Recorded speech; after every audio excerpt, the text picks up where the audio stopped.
2025.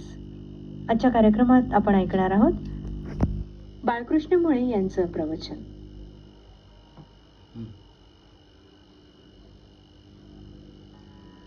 पुंडलिक वरदा हरी विठ्ठल श्री ज्ञानदेव तुकाराम. नमो सद्गुरु तुकया ज्ञानदीपा, नमो सद्गुरु सच्चिदानंद रूपा, नमो सद्गुरु भक्त कल्याण मूर्ती, नमो सद्गुरु भास्करा पूर्ण कीर्ती. जयांचे केले स्मरण, होय सकळ विद्यांचे अधिकरण, तेची वंदू श्री चरण श्री गुरूंचे, ते नमस्कारोनी आता. नमस्कार मंडळी.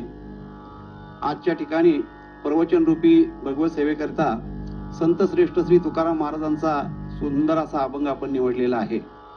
अभंग असा आहे: लक्ष्मी वल्लभा दीनानाथा पद्मनाभा, सुखवसे तुझे पायी, मज ठेवी तेची ठाई. माझी अल्प हे वासना, तू तो उदाराचा राणा, तुका म्हणे भोगे, पिडा केली धाववेगे. मंडळी, या अभंगामधून संत श्रेष्ठ श्री तुकाराम महाराजांनी अनंत कोटी ब्रह्मांड नायक पांडुरंग परमात्म्याकडे प्रार्थना केलेली आहे. आणि ही प्रार्थना मागणीयुक्त अशा प्रकारची आहे. कारण भगवंताकडे एखादी गोष्ट आपल्याला ज्यावेळी मागायची असते त्यावेळेला भगवंताला प्रार्थना करून ती गोष्ट मागावी लागते. प्रार्थनेनं परमात्मा संतुष्ट होतो आणि भक्ताची इच्छा पूर्ण करतो, असा आपला पूर्वापार असणारा प्रघात आहे. म्हणून तुकाराम महाराजांनी अगोदर भगवंताची प्रार्थना केलेली आहे आणि मग महाराजांनी मागणी मागितलेली आहे. आपण अगोदर काय मागणी मागितली याचा विचार करूया मंडळी. तुकाराम महाराज असं म्हणतात की हे देवा, सुख वसे तुझे पायी, मज ठेवी तेची ठाई. भगवंता, सुख सुख ज्याला म्हणतात ना, ते तुझ्या चरणाजवळ आहे आणि त्या सुखाची मला प्राप्ती व्हावी, अखंड त्या सुखाचा अनुभव मला यावा, याकरता तू तुझ्या चरणाजवळ मला आश्रय दे. अशा प्रकारची मागणी तुकाराम महाराजांनी या अभंगामधून केलेली आहे. मंडळी, या अभंगाचा विचार करताना आपल्या असं लक्षात येईल की तुकाराम महाराजांनी तुमच्या माझ्यासारख्यांची सर्व जीवांची भूमिका घेऊन भगवंताकडं हे बोलणं केलेलं आहे. कारण असं आहे, मनुष्य मात्र मग तो कोणताही असू दे, श्रीमंत असो, गरीब असो, कोणत्याही अवस्थेतला असो, वृद्ध, तरुण, बाल, कोणतीही स्त्री, पुरुष, कोणीही मनुष्य प्राणी जो आहे, त्या प्रत्येकाला अपेक्षा जर कोणती असेल तर सुखाची अपेक्षा आहे. तुकाराम महाराज म्हणतात की अव्याहतपणानं मनुष्य सुखासाठी जन्मभर प्रयत्न करत असतो. सर्व सुखाची या आशा जन्म गेला. महाराज म्हणतात सुखाचा प्रयत्न मनुष्य करतो, सुखाची आशाही मनुष्य बाळगतो, परंतु त्या जन्मामध्ये मनुष्याला सुख प्राप्त होतच असं मात्र आपल्याला आढळत नाही. म्हणून आपण जर पहा, काही मारुतीच्या देवळामध्ये काही कट्ट्यावरती गप्पा मारत बसलेली जर वृद्ध मंडळी जर आपण बघितली तर त्यांच्यातल्या चर्चा थोडंसं लांब उभा राहून आपण ऐकावं. प्रत्येकाचं बोलणं असं असतं की रामभाऊ शामरावला म्हणतात, शामराव काय सांगायचं, मर मर मेलो, हाडाच्या काड्या केल्या, रक्ताचं पाणी केलं, हा प्रपंच मुलाबाळांच्यासाठी एवढा मोठा सुंदर उभा करून दिला, पण काही सुख म्हणून नाही बघा. असं प्रत्येकाचं बोलणं थोड्याफार प्रमाणात याच पद्धतीचं असतं. हे असं का होतं तर त्याचं एकमेव कारण आहे की जे सुखाचं ठिकाण म्हणून आपण विचार करतो ते ठिकाण मुळात सुखाचं नाही, आणि जे सुखाचं खरं ठिकाण आहे त्या ठिकाणाचा, त्या जागेचा आपण जन्मात कधी विचार केलेला नसतो. म्हणजे जिथं जे शोधायला पाहिजे तिथं ते न शोधता जिथं सापडणार नाही तिथं त्या वस्तूचा आपण शोध घेत असतो. जुन्या काळातले एक दृष्टांत सांगतात प्रवचनकार मंडळी की एक आजीबाई वाकळ शिवत बसलेल्या होत्या. घरामध्ये थोड्या एका खोलीमध्ये वाकळ शिवत होत्या आणि वाकळ शिवता शिवता संध्याकाळची 4-4:30ची वेळ होती. सुई त्यांची कुठं पडली, सुई सापडेना. खोलीमध्ये थोडा अंधार होता. आजीबाईंनी सुई इकडे तिकडे शोधायचा प्रयत्न केला, सुई सापडली नाही. जाऊ द्या म्हटले, मग दुसरं काम करायला घेतलं आणि संध्याकाळी 7 वाजता नगरपालिकेचे दिवे लागले. त्या आजीबाईंच्या घराजवळ मोठा दिव्याचा खांब होता नगरपालिकेचा. आजीबाई 7 वाजता बाहेर आल्या आणि त्या अंगणामध्ये, दारामध्ये दिव्याच्या खांबाच्या खाली इकडं तिकडं मातीची सारवासारव करून शोध करू लागल्या. काही पोरांनी बघितलं पोरांनाही वाटलं आजीबाई काहीतरी शोधतात, काहीतरी पडलं, आपण त्यांना शोधून द्यावं. पोरं जवळ आली. आजी काय शोधताय हो? म्हणले बाळानो माझी सुई पडली रे कुठेतरी सापडेना. पोरांना वाटलं आपण आजीला शोधून द्यावी. पोरांनी पण मातीत हात घातले, इकडं तिकडं शोधाशोध करतात. कुठं सुई सापडायला तयार नाही. एक हुशार होता मुलगा, त्याने विचारलं आजी तुमची सुई इथंच पडली का हो? नेमकी पडली कुठं? आजीने सांगितलं बाळा मी आतल्या खोलीत वाकळ शिवत होते आणि तिथं पडलेली आहे म्हणले. मुलांना आश्चर्य वाटलं, सुई आत पडली, आजी तर इथं रस्त्यावर शोधायला लागलेली आहे. मग आजी तुम्ही आत न शोधता इथं का शोधायला लागलाय? आजीबाई म्हटल्या आत अंधार आहे, इथं उजेड आहे म्हणून इथं सापडते काय बघतो. असं जर झालं तर किती वेळ शोधल्यानंतर आणि किती जणांनी सोडल्यानंतर सुई सापडेलो? कदापि शक्य नाही. जीवाची तीच अवस्था आहे. सुख आहे एका ठिकाणी आणि जीव सुख शोधतो एका ठिकाणी. हा असणारा फरक जीवाला सुखाची प्राप्ती होऊ देत नाही. म्हणून आपण जे सुख शोधतो ते संसारात सुख शोधतो. आम्हाला वाटतं पत्नी हे सुखाचं आमच्या स्थान आहे. आम्हाला वाटतं आमची मुलं ही आमच्या सुखाचं स्थान आहे. स्त्रीला वाटतं आपला पती आपल्या सुखाचं स्थान आहे. आपली नातवंड आपले जे काही असतील ते सुखाचं स्थान आहे असं वाटतं आपल्याला. परंतु प्रत्यक्षात अनुभव जर आपण बघितला तर ते सुखाचं स्थान आपल्या असू शकत नाही. हे कसं आहे, आपण फक्त त्याला मानायचं सुख आणि पुढे वाटचाल करायची, असंही जीवन आहे. याकरता एक उदाहरण सांगितल्यावर मंडळी आपल्या लक्षात येईल. पूर्वीच्या काळामध्ये लहान मुलं मुली भातुकलीचा खेळ खेळायचे. त्याला चूल पाण्याचा खेळ असंही म्हणत होते. आता हे सगळे खेळ बंद झालेले आहेत. आता वेगळेच खेळ आलेले आहेत. सगळे व्हर्च्युअल खेळ आहेत आता. पण पूर्वीच्या काळात आमच्या लहानपणी तर असं भातुकलीचा खेळ खेळत असताना दिवाळी दिवाळी खेळूया असं मुलांच्या मनात आलं. चला म्हणे दिवाळी दिवाळी खेळायची. मग आता दिवाळी म्हटल्यानंतर फराळाचे पदार्थ पाहिजेत. लाडू पाहिजे, करंजी पाहिजे, चकली पाहिजे, चिवडा पाहिजे, शंकरपाळी पाहिजे. त्या मुलांच्या जवळ फक्त होते चिरमुरे. मग त्या मुलांनी असा विचार केला, मुलांनी मुलींनी, की आता आपण जे चिरमुरे आहेत ना त्यातलेच थोडे चिरमुरे लाडू मानायचे, त्यातले थोडे चिरमुरे करंज्या मानायच्या, त्यातले थोडे चिरमुरे शंकरपाळे मानायच्या आणि तेच पानात वाढायचं आणि लाडू करंजी शंकरपाळी म्हणून ते खायचं. म्हणजे खायचे चिरमुरेच, फक्त मानायचं शंकरपाळी लाडू चकली. हे जसं त्या मुलांच्या खेळामध्ये आहे तसं तुमच्या आमच्या जीवनामध्ये भोगतो दुःखच आपण, पण त्याला सुख मानून आपण पुढे वाटचाल करत असतो. त्यामुळं आपल्याला तो सुखाचा आभास होतो थोडाफार.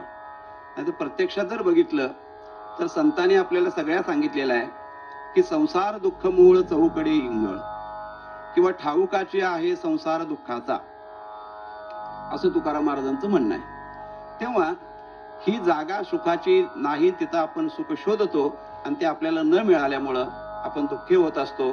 संत महात्मेनी ही जीवाची अवस्था ओळखली आणि जीव कायमस्वरूपी सुखी व्हावा याकरता संतांनी प्रयत्न केले. कारण का, तर संतांचा अंतःकरण हे आईचं अंतःकरण आहे. तुकाराम महाराज म्हणतात की ऐसी कळवळ्याची जाती. संत हे तुमच्या माझ्याविषयी अत्यंत कळवळा धारण करणाऱ्या अंतःकरणामध्ये, आणि म्हणून त्यांनी हा सुखाचा आपल्याला मार्ग दाखवलेला आहे. तुकाराम महाराज या ठिकाणी भगवंताकडे प्रार्थना करताना म्हणतात की देवा, माझ्या लक्षात असं आलेलं आहे की सुख सुख ज्याला म्हणतात ते तुझ्या चरणाजवळ आहे. नवे नवे तर तू स्वतःच सुखरूप आहेस. महाराजांनी वर्णन केलंय, सुखरूप ऐसा दुजा कोण सांगा, माझ्या पांडुरंगा सारी खातो. तोच सुखरूप असल्यामुळं त्याच्या चरणाजवळ सुख आहे हे तुकाराम महाराजांनी जाणलं आणि तुम्हा आम्हाला असा प्रयत्न करावा तुम्ही आम्ही म्हणून अशा प्रकारचा बोध केलेला आहे. आणि तुमच्या माझ्या निमित्तानं भगवंताकडे तुकाराम महाराज प्रार्थना करतात की हे देवा, मला सुखाची प्राप्ती व्हावी अशी इच्छा आहे. माझा जीव दुःखानं गांजलेला आहे. तेव्हा ते सुख जर कुठं असेल तर ते तुझ्या चरणाजवळ आहे.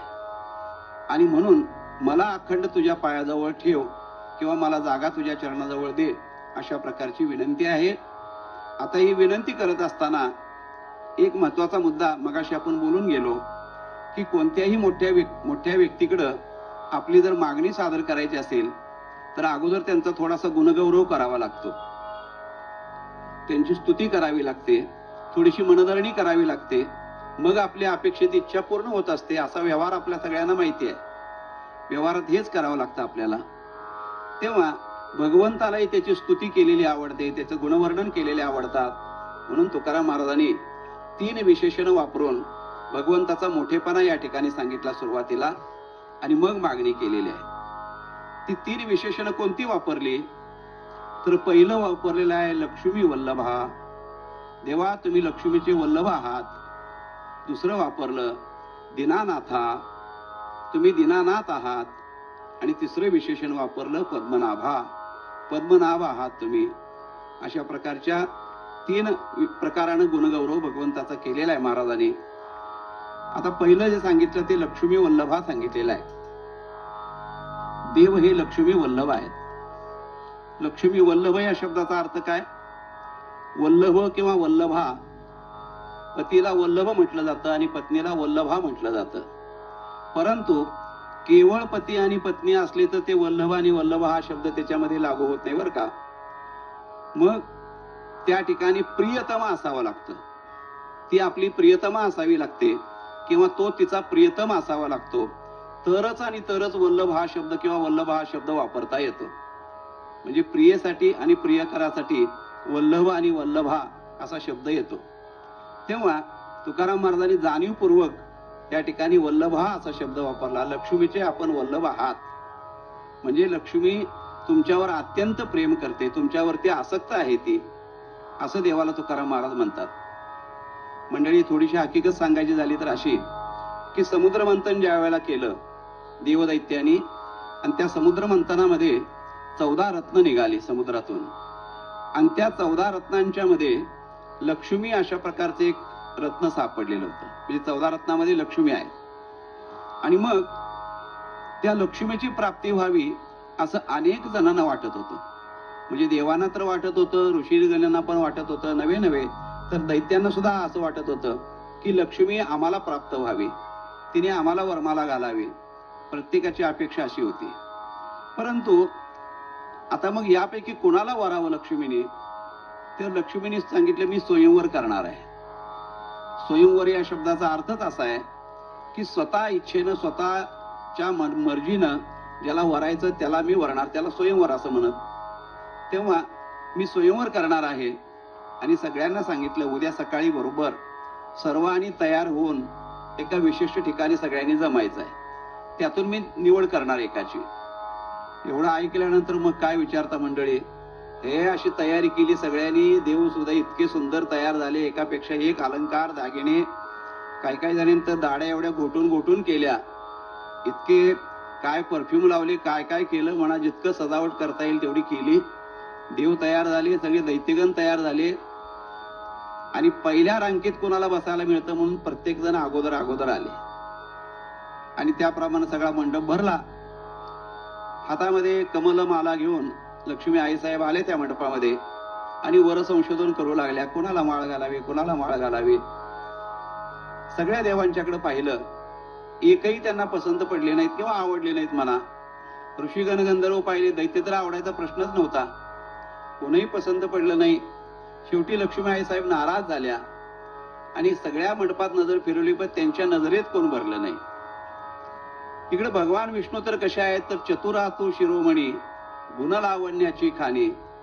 सगळ्यात चतुर म्हणलं तर भगवान विष्णू आहेत. त्यांना माहित होतं की हे आपल्याशिवाय कुठं जाणार नाही, आणि उगीच आपण गर्दीत हावऱ्यासारखं कशाला जायचं. म्हणून भगवान विष्णू एका वटवृक्षाखाली निवांत असे गुडघ्यावर एक पाय ठेवून निवांत आरामात बसलेले होते. सगळी गंमत बघत होते.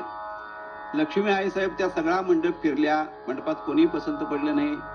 मंडपाच्या बाहेर आल्या आणि भगवान विष्णूचं जे घनसावळ असणारं रूप जे बघितलं, मेघश्याम रूप बघितलं, इतका आनंद झाला आई साहेबांना.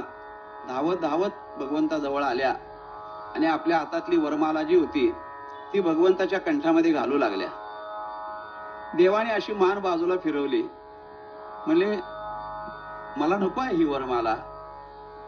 देवाने मान बाजूला फिरवली तरी आईसाहेब पुन्हा घालायला लागल्या. देवाने तोंड बाजूला फिरवलं, त्या बाजूला आईसाहेब गेल्या. संपूर्ण देवाने फेरी मारली अशी एक, जिकडे तोंड करावं तिकडे आईसाहेब देवाच्या समोर हार घेऊन येत होत्या. आणि मग शेवटी आईसाहेबांनी प्रश्न विचारला, देवा, इतक्या सगळ्यांचा त्याग करून, इतक्या सगळ्यांना डावलून मी तुमच्याकडे आले, माझ्या अभिलाषा करणारे जे आहेत त्यांना मी सोडलं, आणि तुमच्याकडे मी स्वतःहून आले तर तुम्ही मला बघत नाही, मला तुम्ही किंमत देत नाही. तेव्हा भगवंत म्हणले, लक्ष्मी मला यंदा कर्तव्य नाही आहे. आपण जसं म्हणतो ना, आता मुलाचं किंवा मुलीच्या लग्नाच्या वेळेला तुमचं यावर्षी करायचं आहे का, तर शब्द असतो ठरलेला कोणता, आम्हाला यंदा कर्तव्य नाही. देव म्हणले मला यंदा कर्तव्य नाही. अहो म्हणले देवा तुम्हाला कर्तव्य नसेल पण मला आहे ना, मला कोणाला तरी वरलं पाहिजे. माझी इच्छा आहे तुम्हाला मी वरावं. तुम्ही माझ्या अंतःकरणामध्ये बसलेले आहात, मला अत्यंत तुम्ही प्रिय आहात, तेव्हा मी तुम्हाला वरमाला घालणार आहे. देव म्हटले काय हरकत नाही, तुझी इच्छा असेल तर तू मला वरमाला घाल, मी काय नाही म्हणत नाही, पण मला यंदा कर्तव्य नाही. म्हणजे आपण निरपेक्ष आहोत असं देवाने दाखवलं. लक्ष्मी आईसाहेबांनी भगवंताला वरमाला घातली आणि मग भगवंतानी लक्ष्मी आईसाहेबांना सांगितलं की सध्या तरी तुमचं स्थान किंवा सध्या जर तुमच्याकडे काही जबाबदारी असेल तर एकच आहे की चरण सेवा ही तुमच्याकडे आहे. म्हणून ज्ञानेश्वर माऊलींनी वर्णन करताना असं म्हणलं की लक्ष्मी आईसाहेबांनी आपलं सगळं मोठेपण बाजूला ठेवून, आपलं सगळं वैभव बाजूला ठेवून पाय धुवा वयाच्या दैवा पात्र झाली. भगवंताचे चरण प्रक्षालन करण्याचं दैव लक्ष्मीला प्राप्त झालं. म्हणजे भगवंताच्या चरणाजवळ लक्ष्मी आईसाहेबांचं अखंड वास्तव्य असल्यामुळं तुकाराम महाराज म्हणतात देवा की तुम्ही लक्ष्मीचे प्रियकर आहात. याच्यामध्ये थोडस लक्ष्मी आईसाहेबांना सुद्धा खुश करायचा हेतू आहे महाराजांचा. कारण भगवंताच्या पायाची मालकी त्यांच्याकडे आहे. त्यांनी जर त्यांना संमती दिली तर मग त्या पायाजवळ थोडी जागा आपल्याला मिळू शकेल. म्हणून सुरुवातीला लक्ष्मीचं नाव घेतलं, लक्ष्मी वल्लभा. पुढचं विशेषण वापरलं दीनानाथा. देवा तुम्ही दीनांचे नाथ आहात. जगामध्ये जे अनेक दीन आहेत, आता दीन या शब्दाची व्यावहारिक व्याख्या वेगळी आहे आणि अध्यात्मामध्ये परमार्थामध्ये दीन या शब्दाचा अर्थ वेगळा होतो मंडळी. व्यवहारामध्ये दीन कोणाला म्हणतात, ज्याच्याजवळ पैसे नाही, ज्याच्याजवळ कपडे नाही, ज्याला खायला अन्न नाही, ज्याला राहायला घर नाही, ज्याला वालीवारस कोण नाही, अशा सगळ्या बाजूने जो कफल्लक आहे त्याला व्यवहारामध्ये दीन म्हटलं जातं. दीन दुबळा असं आपण म्हणतो. परंतु परमार्थामध्ये दीन या शब्दाचा अर्थ असा आहे की संपूर्णपणे शरणागती भगवंताची ज्यांनी पत्करलेली आहे. दीनपणा म्हणजे अतिशय लहानपणा आपल्याकडे घेतलेला आहे. सगळा मोठेपणा बाजूला ठेवून, सगळा अहंकार, सगळं गर्व बाजूला ठेवून सर्वस्वानं भगवंताला जो शरण गेला असा जो आहे त्याला दीन असं म्हटलेलं आहे. असे जे दीन असतील म्हणजे संपूर्ण शरणागत झालेले जे असतील त्या दीनांचे देवा तुम्ही नाथ आहात. त्यांचे स्वामी तुम्ही आहात, त्यांचे मालक तुम्ही आहात. आणि असे असणारा असाच मी एक दीन आहे असं समजा, मी पण असाच एक दुबळा आहे असं समजा आणि माझ्यावर दया करा आणि मला तुमच्या चरणाजवळ आश्रय द्या अशी विनंती दुसऱ्या विशेषणातून केली. तिसरे विशेषण जे वापरलं ते पद्मनाभा. पद्मनाभ हे विशेषण भगवंताला वापरलं त्याचं कारण असं की पद्म म्हणजे कमळ, नाभ नाभी म्हणजे ज्याची नाभी कमळाप्रमाणे आहे. आता कमळाप्रमाणे नाभी आहे हे विशेषण होऊ शकत नाही, पण त्या विशेषणाचा पुन्हा एक वेगळा अर्थ निर्माण होतो की त्या कमलाकार असणाऱ्या नाभीमधून ब्रह्मदेवाचा जन्म झाला. शेषशाही भगवान श्री विष्णूंच्या नाभी कमळामध्ये ब्रह्मदेवाची उत्पत्ती झाली. ज्याचे नाभी कमळी जन्मचतुरानना असं महाराजांनी म्हटलेलं आहे. तेव्हा ब्रह्मदेवाचे तुम्ही पिता आहात. जो सृष्टी उत्पत्त करता ब्रह्मदेव आहे त्या ब्रह्मदेवाचे आपण पिताश्री आहात. तेव्हा भगवंता अशा असणारे तुमचा हा मोठेपणा आहे, असं असणारं तुमचं हे सगळं गुणगौरव मी तुम्हाला केलेलं आहे. फक्त इच्छा एकच आहे की तुमच्या चरणाजवळ मला थोडीशी जागा द्या. ही प्रार्थना तुकोबरायांना करायची असल्यामुळं एवढी विशेषणं वापरून देवाला तुकोबराय बोलतात की लक्ष्मी वल्लभा दीनानाथा पद्मनाभा. काय प्रार्थना केली तर सुख वसे तुझे पायी मज ठेवी तेची ठाई. देवा तुझ्याच चरणाजवळ सुख आहे, मला ठामपणानं हे अनुभवानं किंवा संतांच्या शास्त्राच्या वचनाच्या आधारानं हे मला लक्षात आलेलं आहे. कारण का शास्त्रामध्ये किंवा संतांच्या विचाराप्रमाणे सुख कशाला म्हटलं जातं तर जे अविनाशी आहे, जे त्रिकालाच्या अबाधित आहे त्याला सुख म्हटलं जातं. आपण ज्याला सुख म्हणतो ते अविनाशी नाही. कल्पना अशी करा, कीर्तनकार उदाहरण सांगतात, एका श्रीमंताला मुलगा झाला. बातमी दवाखान्यातनं आली की मुलगा झाला. त्यांनी सांगितलं हत्तीवरनं साखर वाटा. हत्तीवरून साखर वाटायला घेतली, अर्ध गाव साखर वाटून झाली. तेवढ्या दवाखान्यातून निरोप आला की मुलाच्या अंगामध्ये थोडीशी काहीतरी आजार असल्यामुळे म्हणा, काही दोष असल्यामुळे ते बाळ दगावलं.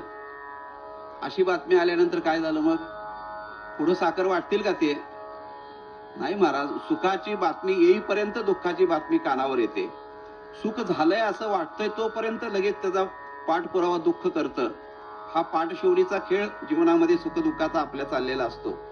म्हणून जे कायमस्वरूपी टिकाऊ नाही ते सुख असलं तरी सुद्धा, म्हणजे तात्कालिक सुखाचा भास होत असला तरी सुद्धा त्याला सुख म्हणू नये असं शास्त्र आणि संत आपल्याला सांगतात.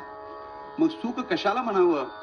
तर जे एकदा सुख या रूपानं प्राप्त झाल्यानंतर त्याचं पर्यावसान दुःखामध्ये कधीच होत नाही अशा स्वरूपाचं जे आहे त्याला सुख असं म्हणतात. आणि जगामध्ये एकमेव फक्त परमात्माच या पद्धतीचा आहे. म्हणून संतांनी आपल्याला सांगितलं की सुख जर तुम्हाला पाहिजे असेल तर कुठं जा?